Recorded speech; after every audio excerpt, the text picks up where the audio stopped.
Hey team, regular listeners of the pod will know I will never shy away from an opportunity to talk about discharge on the pod, and luckily our sponsor Skimpies is giving me an incredible opportunity to do just that. Anybody who's known me for a while will know I am fascinated by women who can just go commando without a care in the world.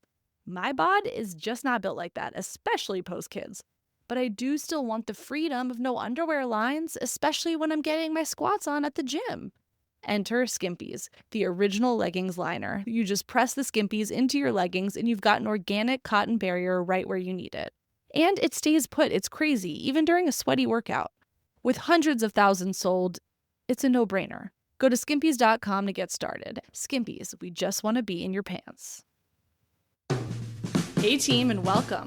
I'm your host, Kari, creator of Mother Life, your destination for all things real talk and parenting. This is the IRL group chat, where we talk about the wild balancing act of pursuing careers and passions while also doing our best to show up for our kids. Join me every week as I sit down with some badass parents in my closet and we talk about their careers, kids, and relationships and all of the weird shit that comes up when you're trying to balance the seemingly impossible.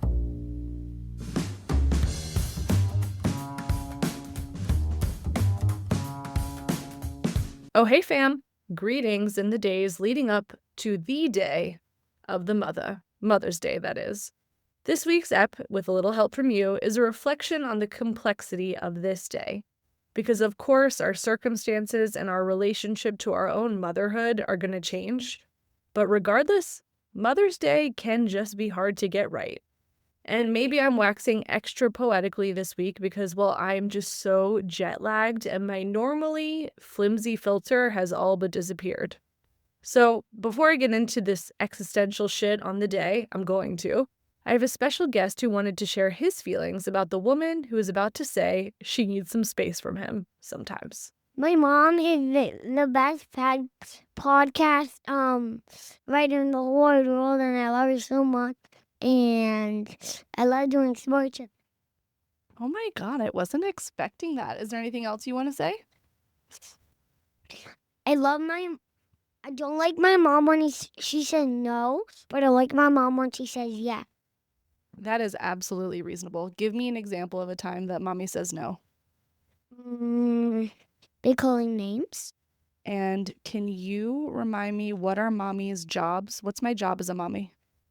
To keep me safe, prepare me for the world. What else? And to teach you? Right from wrong. Very good, my guy. Anything else? I love my mom so much, and I love my family too. And I love that I gave my mom roses today. You're a sweet boy, you know that? Yeah, I know that. And I also love my mom so much that I'm going to give her $20 to. That's my little guy. Always watching and taking his mental notes. He came home from school and unprompted said he wanted to podcast with me. That's what came out. And I love it. I love being needed and wanted and loved by him and his sister. But I also need to be honest with you. This past full week in London, away from my family, was so eye-opening for me. More than I expected, honestly. For one full week, I was wildly affirmed that person I was before I had kids is still me. Things have been a little bit muddled, you know? And I think it's time to recalibrate. Who I was before this job as a mom came roaring back while I was in London, cheered on by my friends who have known me in some cases since I was a teenager. When I became a mom for the first time almost 6 years ago, I was so focused on how society thought I was supposed to change. I mean, the global shutdown with the pandemic, quitting my job, and abruptly not traveling much after that, that also helped. But I kind of abandoned ship on myself. Kind of scary how fast I did it, too.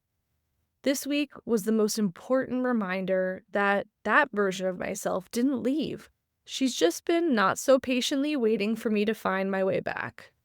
And I have now. I just have to figure out how to not lose her again.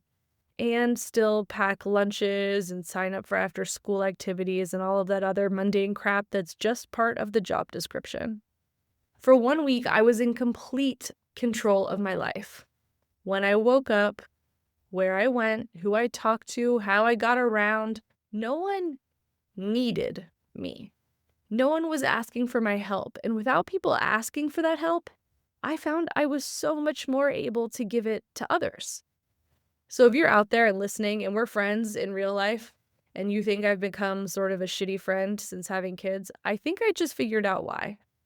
I haven't figured out how to fix it, but I realized that because I need to show up for my kids in this way that feels kind of all-encompassing sometimes, I haven't necessarily been able to figure out how to be the best at showing up for my friends the way I used to. Maybe how they want me to. The best among you know that this is just sort of what happens and you love me anyway. And maybe it's you too. Maybe you aren't showing up the way you used to, and I love you anyway. Kids or no kids, this is just a tough season of life. That was another big takeaway from a trip, talking to friends who also didn't have kids. The sandwich generation thing is real, and it's taking its toll on all of us in different and unexpected ways. So, for 7 days, I had total freedom. I had intellectually stimulating conversations that felt excited. They reminded me how I used to use my brain. And while I was ready to come home and see my family after this glorious week away, I have to be honest with you. Re-entry was hard. I am interrupting myself to ask you, my pals, my buddies, my team, to go to Substack, click subscribe, it's free. Go to Apple or Spotify, leave a cheeky review, leave some stars for your girl.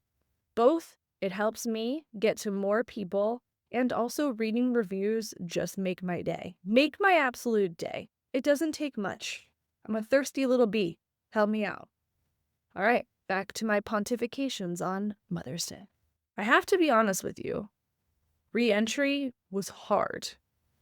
Not because I don't love my kids or my life. I do, duh. But because now I'm back in the grind of spending most of my day in service of others, and that selfish, free young woman is now back in her box. And she doesn't really want to be. You could be listening to this and thinking, well, tough shit, you're a parent. And you would be absolutely right to say that. I am a parent, and I can't and I don't want to just absolve myself of my responsibility. And also, I do need to do a better job of giving over a little less of myself. I see that now loud and clear. While I was in London, I saw this brand new Banksy statue. You know Banksy, right? The street art phenomenon. He paints and installs his art guerrilla style. No one really knows who he is. His latest piece is a man in a suit marching forward, confident, purposeful, except he can't see where he's going because the flag he's holding is covering his face. It's supposed to be about nationalism, I think, about how easy it is to have a conviction and march forward with it, even though it's uncomfortable and you can't actually find your way because the thing you're committed to is blocking your vision. I think the same could be said for parenthood, motherhood in particular.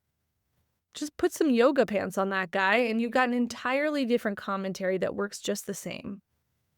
How, as parents, mothers, because it's Mother's Day, we march forward with all these principles.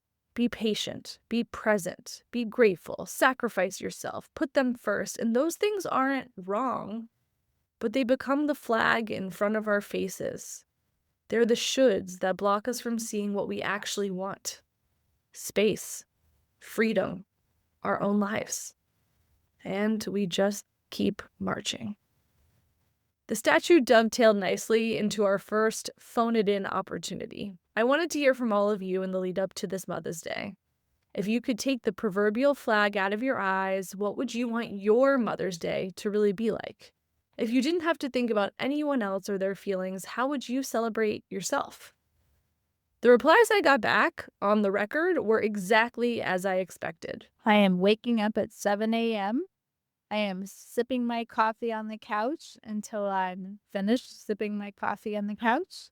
And then I'm getting dressed and headed for the beach, where I will stay all day long by myself, listening to the waves, feeling the sunshine, and maybe grabbing a adult beverage to celebrate my day. Yes. That's the dream, right? I mean, sign me up. I honestly think all moms just want to be left alone. They want peace, quiet, in their own space. Daddy, take the kids outside. Go away for a few hours. In reality, I'll probably play tennis, grab a crazy lunch with the family, run errands, pull my hair out. A normal day of fun, but it is rewarding. Love them. It's just a lot. And that's probably it. That's the reality. Both can be true. The reward is real. The exhaustion is real. The desire to disappear is completely real. Parents of young kids wanted space. They wanted to be left alone. Darling, you know I would be spending it solo in a bougie hotel room, eating room service cheeseburgers, note the plural, soaking in a bubble bath reading fairy slots, and then binging on Younger. And I would not be interrupted, nor would I have to speak to anyone, with anyone, or be spoken by anyone before a full 24 hours. And that would be a glorious Mother Day. They wanted peace and quiet. No one touching them. No one needing them. They wanted for a few hours or a day to be selfish, the way I just got to be for a week. But then I talked to people off the record too. Parents of teenagers or people with adult children, and they said something completely different. They said they wish they could have their whole family together for the day, that they had to hang out with their mom for the whole day, that they could force them to be present for that time together. No phones, no screens.